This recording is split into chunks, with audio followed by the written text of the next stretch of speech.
Hey guys, what's up? Grab your popcorn and a comfortable chair because it's Formula One car show. And here I present to you Formula One racing content that someone has to be the voice of what many only think, but never actually voice it on this platform. I keep as raw and uncut as possible. Real fans will hear me out. Broken dreams on the fast track. F1's fallen stars. Formula One is where heroes are made at 200 miles per hour. But it's also a pressure cooker, where one mistake or twist of fate can shatter a dream. In the last 30 years, some of the most promising F1 talents saw their careers implode in shocking ways. Scandals, poor choices, brutal team politics, crippling injuries, even tragic accidents. These are the stories of glory undone. Buckle up for an emotionally charged journey through the rise and fall of 10 drivers who had it all, until everything went wrong. Each of these real-life dramas unveils a profound truth about the cost of ambition in F1's unforgiving arena. We'll relive their meteoric rises, the fateful mistakes or circumstances that led to ruin, and the aftermath that left the racing world stunned. This is not just tabloid gossip or pit lane rumors. It's a sober look at how dreams can be dashed in the harsh world of Formula One. Let's begin with a scandal that shook the sport to its core. A deliberate crash that exposed the dark side of racing ambition. Nelson Piquet Jr., the Crashgate scandal. Nelson Piquet Jr.'s story is a cautionary tale of desperation and betrayal. As the son of a three-time world champion, Piquet Jr. entered F1 in 2008, carrying enormous expectations. He earned a seat alongside Fernando Alonso at Renault, hoping to emerge from his famous father's shadow. For a while, the Brazilian showed flashes of talent, a podium in Germany 2008, but he struggled with consistency. By 2009, Piquet's F1 future hung by a thread. In September 2008 came the infamous Singapore Grand Prix under the lights. Piquet Jr. crashed his Renault into a concrete wall on lap 14, bringing out a safety car at a crucial moment. The safety car helped his teammate Alonso, who had already pitted early, vault from the midfield to win the race. At the time, Piquet Jr. sheepishly called it a simple mistake. But the truth was far more sinister. A year later, after Piquet Jr. was dropped from the team, the damning truth emerged. He revealed that his crash was no accident at all. It had been ordered by the Renault team bosses in a bid to fix the race. The scandal, quickly dubbed Crashgate, exploded across the headlines. Fans and fellow drivers were stunned that a team would orchestrate a deliberate wreck, endangering lives and the integrity of the sport.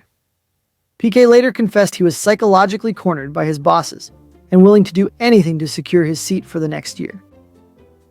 At that age, under that pressure, "I made a mistake," he reflected remorsefully, describing how team principal Flavio Briatore's bullying pushed him over the edge. The fallout was severe. Renault's team leadership was forced out and handed lengthy bans. The FIA banned Briatore for life, a ban later overturned, though he never returned to an F1 team. And Pat Simons, the engineering chief who helped hatch the plan, was banned for 5 years. Piquet Jr., who had been granted immunity for blowing the whistle, avoided formal punishment, but he paid the price in reputation. No F1 team would touch him after such a breach of integrity. The once promising talent was effectively blacklisted from Formula One. Nelson Piquet Jr. never made it back onto the Formula One grid.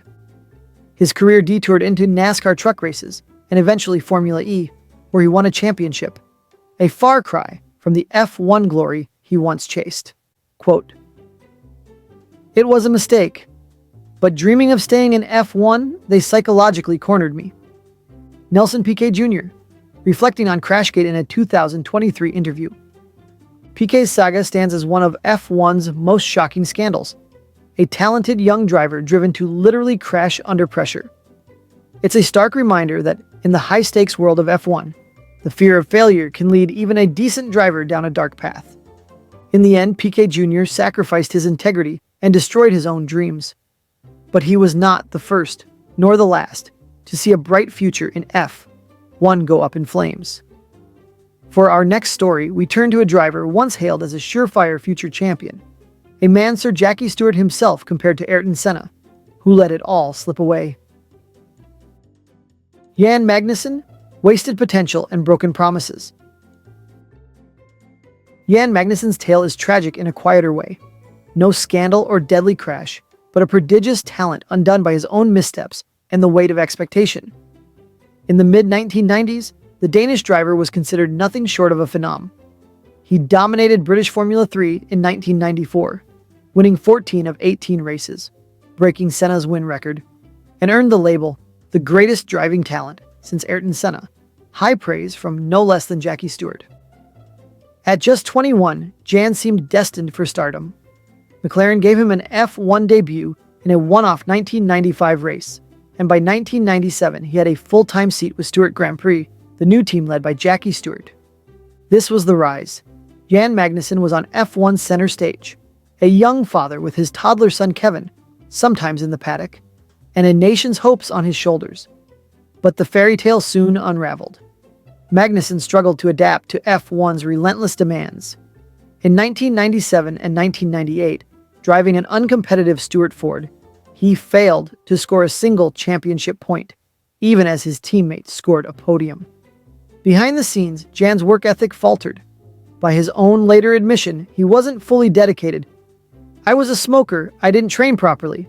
I was not ready for F1, he said, lamenting his younger self's lack of discipline. He had assumed raw talent alone would carry him, an assumption that proved fatally wrong in the cutthroat environment of Formula One. Stewart's patience ran out by mid-1998. After the Canadian Grand Prix, the team fired Magnussen, abruptly ending his F1 career at the age of 25.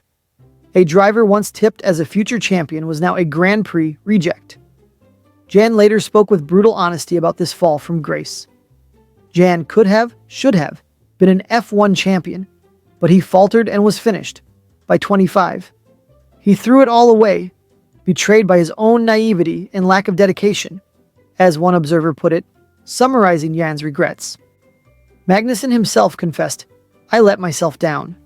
I wish I'd had another chance," but acknowledged that his mistakes cost him that chance. The aftermath for Jan Magnussen was a second life in sports car racing, a realm where he did find long-lasting success, including multiple Le Mans class wins. But in F1 circles, his story became a fable about squandered potential. The silver lining came decades later. Jan's son, Kevin Magnussen, reached F1 and scored a podium in his debut. "Kevin is where he is today because of what happened to me. He can learn from my mistakes," Jan reflected, hoping his son would not repeat the sins of the father. Jan Magnussen's trajectory shows a different kind of tragedy. A superstar in the making, who became his own worst enemy. In a sport that demands total commitment, Jan's tale reminds us that raw talent can only take you so far. Without dedication, even the brightest flame can gutter out. Our next story is almost absurd, if it weren't so true.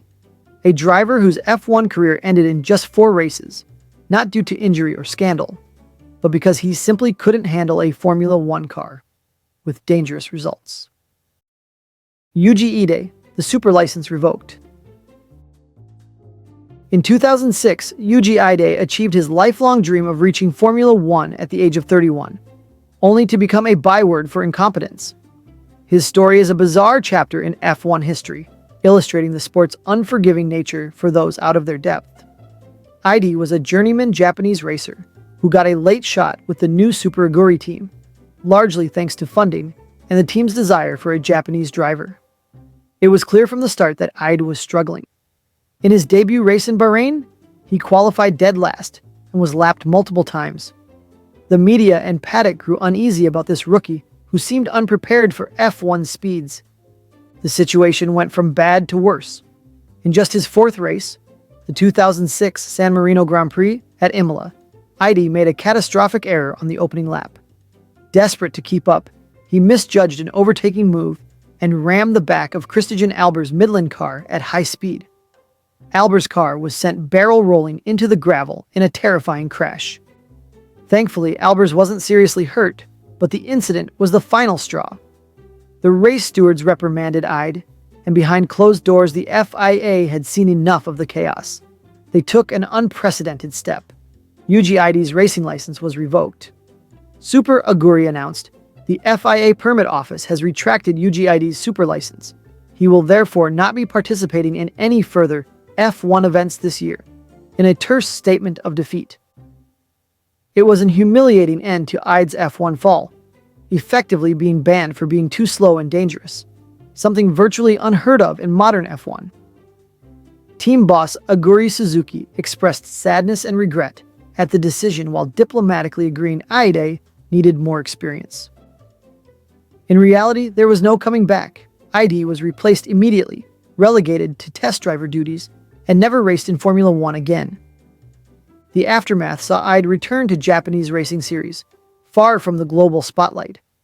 Within months, his F1 stint became a cautionary punchline on internet forums and in paddock conversations. How did someone so unready get on the grid? The answer lay in the lure of sponsorship and the hope that maybe Ide would improve with time. But F1 allows little margin for such learning on the job. The stakes are simply too high. Yuji Ide's brief F1 career stands as a shocking anomaly. In a sport celebrating the best of the best, his case proved that connections and funding might get you a seat, but they can't keep you there if you can't deliver. It's a harsh reminder. Formula One can turn dreams into nightmares in the blink of an eye. While Ide's story was almost farcical, the next is genuinely heartbreaking. It involves a rising star whose career, and nearly his life, was shattered in a split second, not on a Grand Prix circuit, but on a routine rally stage. Robert Kubica, a career cut short by crash. In mid-2008, Robert Kubica was on top of the world. The Polish driver had taken a stunning win in Canada, led the championship briefly, and was widely regarded as a future F1 champion. Blessed with exceptional speed and precision, Kubica had given BMW Sauber its first victory and finished fourth in the 2008 standings. His peers, from Alonso to Hamilton, spoke of Kubica in reverent tones as a star in the making. By 2010, he was leading the Renault team, delivering podiums and carrying hope that he might be the one to bring glory to Poland in Formula One. But Kubica's ambition had no bounds. He loved racing so much that he spent the F1 off-season competing in rallies for thrills and practice. This passion led to the fateful day of February 6, 2011. Kubica entered a modest regional rally in Italy, the Ronda di Andorra, just weeks before the F1 season. On the first stage, driving a Skoda Fabia at high speed, Kubica lost control. In a cruel twist of fate, his car veered off and struck a roadside guardrail. The metal barrier speared through the cockpit like a harpoon. The wreckage was horrendous. Kubica was trapped in the mangled car for over an hour. When medics finally airlifted him to hospital, the extent of Kubica's injuries was shocking. The guardrail had partially severed his right arm and hand, causing massive blood loss. He also suffered multiple fractures to his right elbow, shoulder, and leg. Surgeons fought to save his arm in a 7-hour operation. By a miracle, Robert Kubica survived, but the damage was devastating. He would be placed in an induced coma and undergo several more surgeries. The doctors frankly stated that he would miss the entire 2011 F1 season at minimum. In truth, the question wasn't when he'd race again. It was whether he'd even regain full use of his hand. The F1 community was stunned. Kubica had been on the brink of leading a top team back to victory. Now, in an instant, that trajectory was gone. He endured a painful year-long rehabilitation, only to suffer a setback by re-breaking his leg in 2012. Kubica's F1 career, as we knew it, was over. He never drove in a Grand Prix during what would have been his peak years. The aftermath saw Kubica display remarkable resilience. By 2013, he redirected his skills to rallying, even winning the WRC2 championship for up-and-coming rally drivers. His right arm remained partially impaired, yet he adapted his driving style and soldiered on. In 2017, in an almost cinematic twist, Kubica tested an F1 car again, his arm visibly scarred and movement limited. He fought for an incredible comeback and did return to the F1 grid in 2019 with Williams, 8 years after his accident. But this was a very different Robert Kubica. The sheer fact he could muscle an F1 car around one-handed was inspirational. but he was no longer the podium contender of old. He managed to score a single point that year, a token in the grand scheme, but a symbolic triumph of will. For many fans, Kubica remains the lost champion, a driver who had all the talent to win titles, only to have fate intervene at the worst time. He himself has expressed regret that he never got to see how far he could have gone, especially since the BMW team stopped developing their 2008 car, which cost him a title shot. His story underscores the inherent danger that shadows racing drivers, not only on the track, but anywhere high speed is involved. One split second, one freak accident can rewrite a career's destiny. In Kubica's courageous fight back, we see the heart of a racer, but we also see the cruel reality that some wounds, however bravely overcome, still leave dreams in pieces. Now, from the ruins of a career cut short, we move to a driver whose career downfall was self-inflicted, a Grand Prix winner whose reckless streak earned him infamy and exile from F1. Pastor Maldonado, victory in chaos.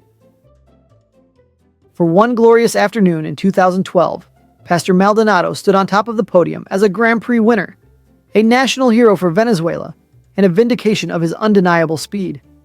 But either side of that fairy tale victory lies a career marred by crashes, penalties, and what-ifs.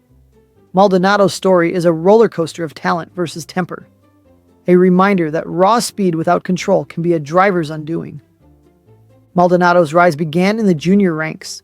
He was the GP2 champion in 2010, which signaled genuine potential. Backed by hefty sponsorship from Venezuela's state oil company PDVSA, he graduated to Formula One with Williams in 2011. Almost immediately, Pastor gained a reputation, not for wins, but for incidents. He tangled frequently with competitors and often pushed beyond the limit.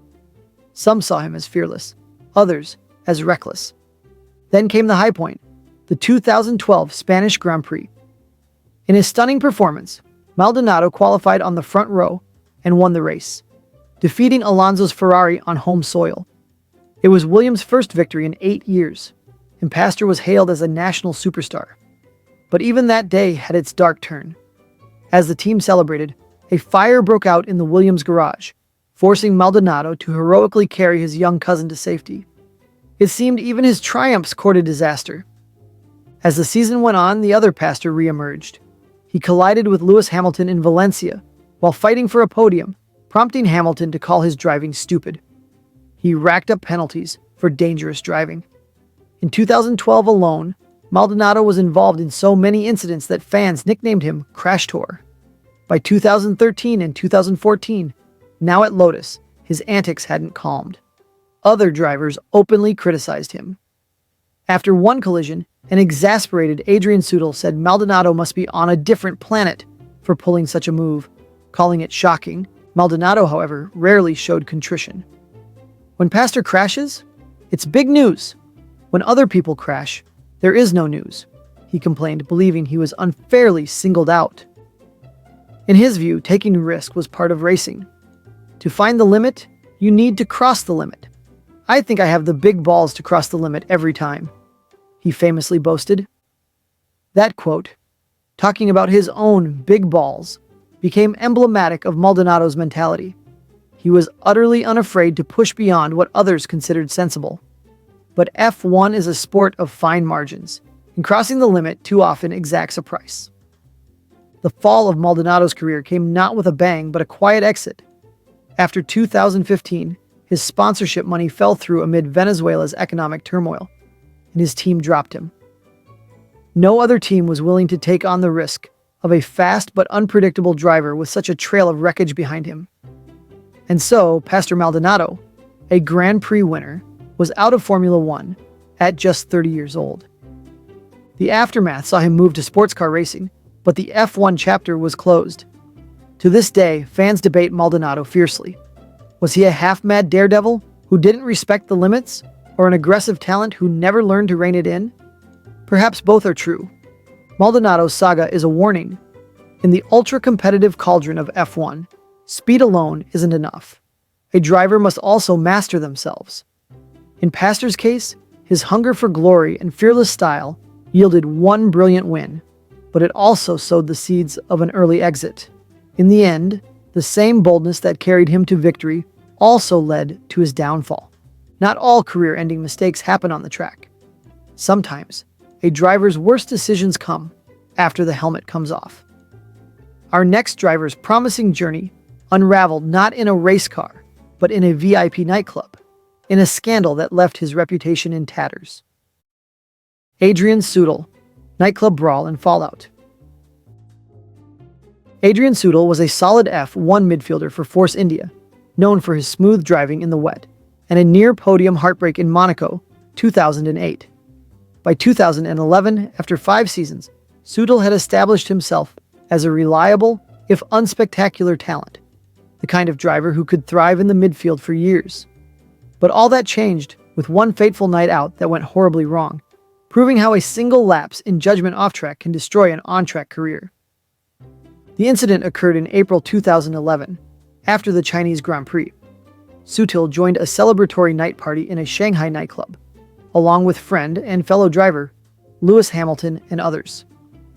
As champagne flowed in a private lounge, an altercation broke out between Sutil and Eric Lux, a co-owner of the Lotus Renault GP team. Accounts vary on what sparked it, but it ended with a violent confrontation. Sutil lunged with a broken champagne glass and slashed Lux's neck. The cut narrowly missed a major artery, but required dozens of stitches. In the blink of an eye, Sutil's celebration had turned into a crime scene. The fallout was swift and severe. Lux pressed charges for assault. By early 2012, a Munich court found Sutil guilty of causing grievous bodily harm. He received an 18-month suspended prison sentence and a €200,000 fine. Though he avoided jail time, the conviction hung like a black cloud over his career. Formula One, concerned with its image, suddenly saw Sutil as a liability. To make matters worse, a rift formed between Sutil and Hamilton. Lewis had been present during the incident, and Sutil expected his friend to testify on his behalf. Hamilton, likely advised by lawyers and McLaren, declined to appear in court, only providing a written statement that he did not see the incident. Feeling abandoned, Sutil lashed out publicly at Hamilton, calling him a coward and not a man. The press had a field day with this very personal falling out between former friends. It added an ugly layer of drama to an already sordid story. By the start of 2012, Sutil's F1 fall was evident. Force India had dropped him, opting for Nico Hülkenberg. Sutil was left without a race seat, his reputation badly damaged. His manager admitted a drive that year was almost ruled out.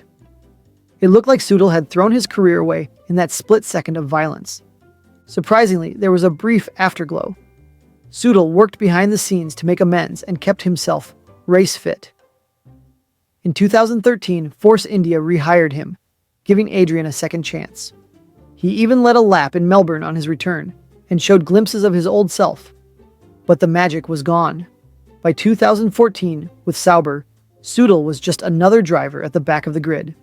He quietly bowed out of F1 after that, as younger talents filled the ranks. Adrian Sutil's tale remains a stark reminder of the pressures and pitfalls surrounding F1 drivers. The sport's glamour can sometimes lure them into dangerous situations. A night of blowing off steam, fueled by ego, alcohol, whatever it may have been, ended up derailing a respectable career. Sutil went from being known for his smooth driving to being known for a violent mistake. In Formula One, character matters. Sutil's mistake shows how years of hard work can be undone by one moment of lost self-control. His journey from cockpit to courtroom underscores an unforgiving truth. The drivers are only human, and the pressures they face don't disappear when the race ends Sunday afternoon. Next, we examine a story of a young hotshot who learned just how brutal F1 team politics can be. This driver had done almost nothing but succeed, yet a couple of high-profile errors turned him from hero to scapegoat in an eye blink. Daniil Kvyat, demoted by team politics and pressure. Daniil Kvyat's career is a dramatic saga of meteoric rise and painful fall within the Red Bull racing empire. In 2014, at just 19, Kvyat burst into F1 with Toro Rosso and scored points on debut, breaking a record as the youngest ever to do so. The Russian's raw speed and cool demeanor impressed Red Bull's notoriously hard-to-please advisor, Helmut Marko. So when four-time champion Sebastian Vettel abruptly left Red Bull at the end of 2014, it was Kvyat whom the team chose as his replacement.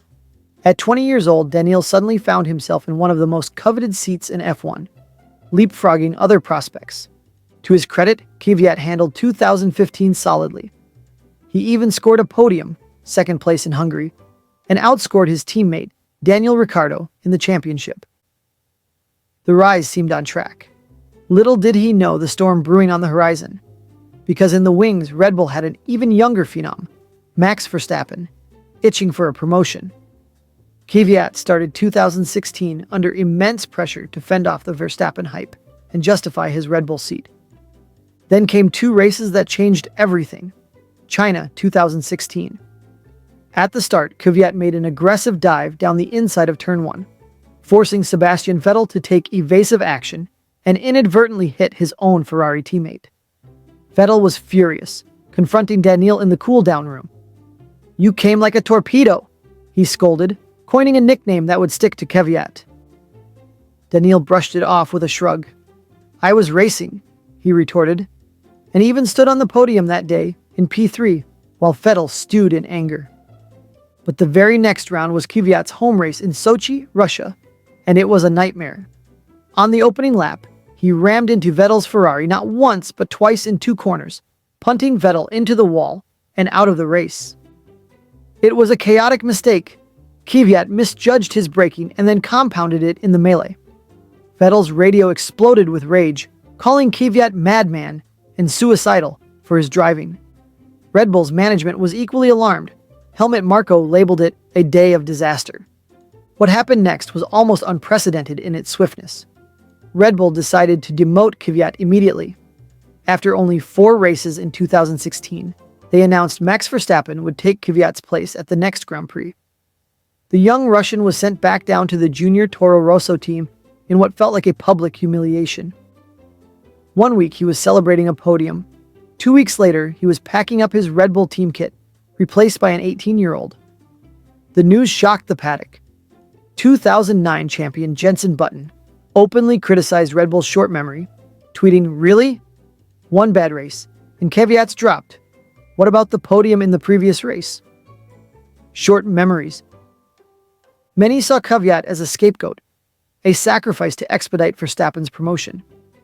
For Kvyat, this was a devastating blow. His confidence shattered. He struggled back at Toro Rosso. The same driver who had fought wheel-to-wheel with Ricciardo now looked lost. Over 2016 and 2017, he had a few decent drives, but also more mistakes. By late 2017, Red Bull's patience ran out again. Kvyat was dropped entirely from the program. In a final insult, when a Toro Rosso seat opened in 2018, Red Bull chose not to recall Daniil, opting for other juniors. Yet, like a phoenix, Kvyat made a small afterward comeback. In 2019, Toro Rosso, under new management and the name AlphaTauri, rehired him. Remarkably, he scored a podium in the chaotic 2019 German GP, celebrating the birth of his first child that weekend with a trophy. It was a sweet moment of redemption. But by 2020, his form dipped again, and he was ousted for a second, and likely final time, to make way for Yuki Tsunoda. Daniil Kvyat's journey is a study in the unforgiving nature of top-tier motorsport. It highlights how politics and timing can make or break a career. Kvyat did make mistakes. Sochi 2016 was unquestionably poor driving. But such errors by others have often been met with a reprimand, not an immediate demotion. Red Bull's ruthless approach to nurturing talent meant that Kvyat was effectively discarded to make room for a prodigy. As Lewis Hamilton noted years later, seeing Verstappen's success and Gasly, another demoted Red Bull driver, win a race. It will hurt them to see Pierre win after they treated him that way, implying Red Bull's methods can be cruel. For Kvyat, the legacy is mixed. He earned the mocking nickname Torpedo, but also sympathy from fans who felt he never truly got the support a young driver needs when things go wrong. Ultimately, his saga reminds us that in F1's pressure cooker, You're only as good as your last race, and sometimes not even that. The psychological toll of public failure is immense, and only a few manage to claw their way back. While Kvyat's story involved corporate cold-bloodedness at Red Bull, our next tale is perhaps even more unusual. A driver who chose to walk away from F1 voluntarily at an age when most are just getting started. It's an obscure but haunting footnote in F1 history. Esteban Tuero, walking away at 20. Esteban Tuero's name isn't widely known today, but his short-lived F1 career remains one of the sport's more puzzling and poignant stories. In 1998, Tuero made his debut with the Minardi team at just 19 years old, becoming one of the youngest F1 drivers ever at the time. He was a scrappy Argentine with decent junior credentials and a fiery determination. The rise for Tuero was sudden, perhaps too sudden.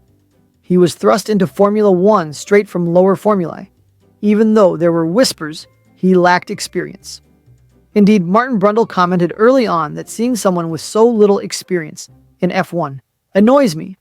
People like that, with zilch credibility, voicing concern about Tuero's readiness. Throughout 1998, Tuero struggled at the back of the grid in his underpowered Minardi. Still, he had moments that showed raw speed, like qualifying 17th in his first race, ahead of more seasoned drivers. He finished only a handful of races, with a best result of 8th at the attritional San Marino GP. Points only went to 6th back then. He was learning and improving, gearing up for a hoped-for second season. Everything changed in the final race of that year, the Japanese Grand Prix at Suzuka. On lap 28 at Suzuka, Tuero was following Tyrrell driver Terenosuke Takagi. Pushing hard, Tuero misjudged his braking into the chicane and slammed into the back of Takagi's car. The impact was violent. Tuero's Minardi was launched over the rear of the Tyrrell. In the crash, Tuero suffered a neck and back injury, fortunately not paralyzing, but painful and requiring recovery. Even more tragically, flying debris from the collision struck a track marshal, fatally injuring him. Tuero was devastated. He had indirectly become part of a sequence of events that took a life. He went home to Argentina to recuperate in the off-season, with every intention of returning to F1. Minardi had even prepared a contract for him for 1999. But as winter deepened, Tuero's resolve wavered. The combination of his injuries, the trauma of the Suzuka accident, and perhaps family pressure — there were rumors his parents urged him to quit after seeing the danger — led to a shocking decision. Esteban Tuero walked into a Minardi meeting and announced he was retiring from Formula One. At just 20 years old, younger than many drivers in junior formulas, Tuero quit the pinnacle of racing and went back to Argentina. The Minardi team were caught by surprise. In a sport where drivers cling desperately to any F1 seat, here was someone voluntarily giving one up. But Tuero had made up his mind. He later resumed racing in Argentine touring cars, TC2000 and other series, and carved out a modest career at home. But Formula One was consigned to a one-line entry on his resume. The aftermath is that Tuero became something of a forgotten man in F1 lore. A whatever happened to him story. When fans recount youngest drivers or unusual retirements, his name pops up. In fact, he held the dubious distinction of being the youngest F1 driver ever to retire, because few leave by choice so soon. It wasn't until 2 decades later that another teen, Jaime Alguersuari, would similarly retire by 25, citing burnout. Esteban Tuero's story is sobering. It reminds us that not every driver departure is about contracts or performance. Sometimes it's deeply personal. Tuero tasted the dream he'd chased, but also the nightmare that can come with it, and he decided it wasn't worth it. In a way, it's a tale of innocence lost. The sport's inherent dangers and stresses proved too much, too soon for a young man who, perhaps, could have thrived under different circumstances. In the high-octane mythos of F1, walking away is the hardest thing for a driver to do. Esteban Tuero did just that, and in doing so, he saved himself from further harm, but at the cost of a promising career. It's a quiet tragedy, overshadowed by bigger names, yet it speaks volumes about the mental and physical toll this sport exacts. Our next story, however, shifts back to the present day and to external forces beyond a driver's control. It's a tale entwined with geopolitics, where a driver's career was cut down, not by his own mistakes alone, but by the course of world events. Nikita Mazepin, from controversy to cancellation. Nikita Mazepin's short-lived Formula One tenure is a modern saga of privilege, controversy, and circumstances colliding. The Russian driver entered F1 in 2021 with the Haas team under a cloud of skepticism. Many viewed him as a pay driver. His billionaire father's company, Uralkali, became Haas's title sponsor, virtually buying Nikita's seat. Mazepin's junior record was respectable, but not extraordinary. Still, at 22, he found himself on the 2021 grid. Almost immediately, he became a magnet for controversy. Even before the season began, in December 2020, a video surfaced on social media showing Mazepin groping a female acquaintance in a car. The backlash was fierce and global. Fans launched the hashtag #WeSayNo to Mazepin, calling for his ouster over what they saw as sexual misconduct. Mazepin issued an apology, and the team reprimanded him, but he kept his drive. This rocky start meant Mazepin arrived in F1 with a tainted reputation. On track, things didn't get much better. The Haas car was uncompetitive and difficult to handle. Mazepin spun out on the very first lap of his very first race, earning the cruel nickname Mazespin among online critics. Throughout 2021, he frequently qualified last, often well behind his teammate Mick Schumacher. Tensions also brewed inside the team, with Mazepin occasionally chafing at perceived preferential treatment of Schumacher. But while his driving improved slightly over the year, he remained a backmarker, and the off-track narrative stuck. Here was a rich kid in a race seat many felt he didn't earn. Still, as 2022 approached, Mazepin was set to continue, thanks to Uralkali's money. Then in February 2022, the world was shocked by Russia's invasion of Ukraine. Overnight, Russian athletes and sponsors became persona non grata in many Western contexts. Haas reacted swiftly during preseason testing. They removed Uralkali branding from their car, and just a few days later terminated the sponsorship and Mazepin's contract with immediate effect. Mazepin says the decision came without warning, a unilateral step with no process. Indeed, the FIA had ruled that Russian drivers could potentially continue under a neutral flag if they agreed to certain terms, such as denouncing the war. Mazepin was willing to comply, but Haas nonetheless cut ties entirely. In an instant, Nikita's F1 career was over. "I am very disappointed to hear that my F1 contract has been terminated. I have treasured my time in F1 and genuinely hope we can all be together again in better times," Mazepin lamented on social media. It was a stunning development. One week, Mazepin was preparing for a second season. The next, he was out, his seat given to a hastily recruited Kevin Magnussen. Here we see the power of bizarre external circumstances. In this case, geopolitical conflict directly affecting a sports career. Mazepin found himself sanctioned indirectly as part of the wider backlash against Russia's actions. He and his oligarch father were later personally added to EU sanction lists, complicating any chance of racing in Europe. The aftermath has seen Mazepin mostly out of racing in 2022 and 2023, aside from starting an off-road rally venture. He launched a foundation to support athletes who lost opportunities due to political reasons, clearly reflecting his own predicament. There is legal rumbling too. The Mazepin family reportedly considered suing Haas for unpaid sponsorship or wrongful termination. But in the court of public opinion, many felt little sympathy given Nikita's earlier conduct and limited performance. Mazepin's case is unique in F1 lore, a career ended by a war. But it's intertwined with the fact that he was already a divisive figure. Some will say his fall was coming eventually due to performance. Others point out that other paid drivers have lingered longer in F1 with similar results, meaning he could have had more time, if not for the invasion. In any event, his story is a testament to the fact that, in F1, events far beyond the circuit can have drastic consequences. From Mazepin's abrupt exit, the mood turns somber now, as we conclude with a story that is perhaps the most heartbreaking of all. A tragedy that reminded everyone of the mortal risks drivers face and led to changes that may have saved others. It's the story of a young talent taken far too soon. Jules Bianchi, tragedy at Suzuka. Jules Bianchi was a driver who had the paddock quietly buzzing. The 25-year-old Frenchman, part of the Ferrari Driver Academy, carried the hopes of a future Ferrari star. By 2014, he was proving his mettle at backmarker Marussia, extracting performances that belied the car's limitations. That Monaco Grand Prix, Bianchi scored a brilliant 9th place, earning Marussia's first ever points, and prompting widespread acclaim from drivers and pundits. It seemed only a matter of time before Bianchi moved up the grid, perhaps even into a Ferrari seat. But fate had a cruel twist in store on a typhoon-soaked afternoon at Suzuka. October 5th, 2014, Japanese Grand Prix. A powerful typhoon had drenched the circuit, making conditions treacherous as the race neared its end.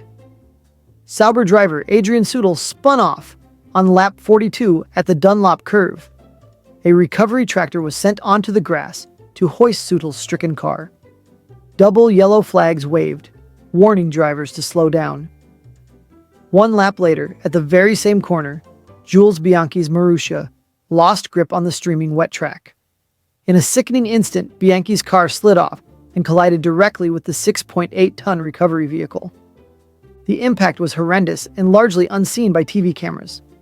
Bianchi's car submarined under the tractor, and his helmet took a brutal blow. When the news came through, a chill fell over the paddock. Jules was unconscious, suffering a diffuse axonal brain injury, a devastating trauma. He was rushed to a nearby hospital and underwent emergency brain surgery. As night fell on Suzuka, word came that Bianchi was in a coma, fighting for his life. The F1 world collectively held its breath. Days turned into weeks, weeks into months. Jules remained in a coma, eventually flown back to a hospital in his native Nice, France. The 2015 season began without him, as Marussia, reformed as Manor, left his car number 17 on their livery in tribute. Drivers dedicated podiums to Jules. His friend Felipe Massa often spoke emotionally about him. Tragically, on July 17, 2015, after 9 months in a coma, Jules Bianchi succumbed to his injuries. He was 25. He became the first Formula One driver to die from race injuries since Ayrton Senna in 1994. The racing community was devastated. Hundreds attended his funeral in Nice, including the entire Ferrari team and many fellow drivers, to mourn the young man who had so much ahead of him. The aftermath of Bianchi's death brought soul-searching and change. A harsh spotlight was put on why a tractor was allowed on an active circuit in heavy rain. The FIA concluded that a series of unfortunate circumstances, including Bianchi not sufficiently slowing under yellows and the lack of device to prevent such an impact, led to the accident. In response, Formula One introduced the virtual safety car system in 2015 to slow cars uniformly when recovery vehicles are on track, and accelerated research into cockpit head protection. By 2018, the Halo, a titanium safety ring above drivers' heads, became mandatory in F1. Many credit Jules Bianchi's accident as the catalyst that finally pushed this life-saving innovation into place. Indeed, the number 17 was retired from F1 in Bianchi's honor, and the sport vowed never to forget the lessons learned. Beyond safety measures, Bianchi's memory lives on in the hearts of those who knew him. He was the godfather and mentor to Charles Leclerc, who later fulfilled the potential Jules had shown by earning a seat and victories with Ferrari. Every time Leclerc wins, one can sense Bianchi's presence in the joy and the tears. Perhaps the most powerful tribute came in 2022, when an eerily similar situation happened at Suzuka. A recovery crane, on track in rain, nearly hit by Pierre Gasly. Drivers erupted in anger, invoking Bianchi.